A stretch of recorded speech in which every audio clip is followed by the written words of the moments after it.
Minusian, berjumpa lagi bersama saya Emily Harnayosi. Kali ini kita akan membahas tentang konkurensi. Ada yang tahu konkurensi itu apa? Definisi konkurensi dapat diartikan menjalankan banyak proses yang bersamaan. Proses yang digunakan dalam proses tersebut dialokasikan oleh CPU. Adapun masalah yang dihadapin sama proses-proses concurrency pada multiprogramming dan multiprocessing, yaitu adanya kecepatan eksekusi proses-proses di sistem yang tidak dapat kita prediksi.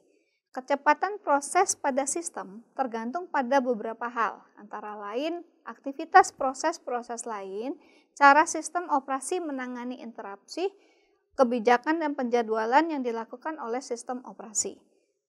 Beberapa kesulitan juga dapat muncul, diantaranya pemakaian bersama sumber daya global, pengelolaan alokasi sumber daya agar optimal, pencarian kesalahan pemrograman.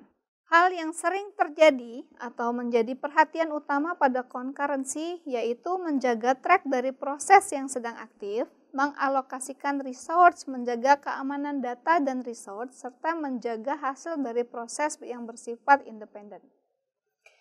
Proses-proses concurrency mengharuskan beberapa hal yang harus ditangani, antara lain sistem operasi harus mengetahui proses-proses yang aktif, sistem operasi harus mengalokasikan dan mendealokasikan beragam sumber daya untuk tiap proses aktif. Sistem operasi harus memproteksi data dan sumber daya fisik masing-masing proses dari gangguan proses-proses lainnya.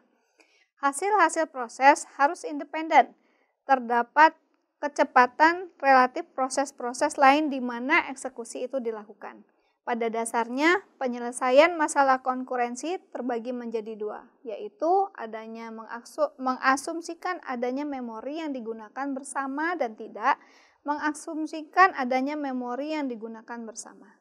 Salah satu masalah klasik yang sering terjadi pada konkurensi adalah masalah Denning philosopher room, di mana di sini kita harus menentukan philosopher eat or think, eating need to fork, pick one fork at one time. Itu bagaimana kita mencegahnya agar tidak terjadi deadlock. Itu adalah salah satu contoh aplikasi dari sistem operating system pada topik concurrency.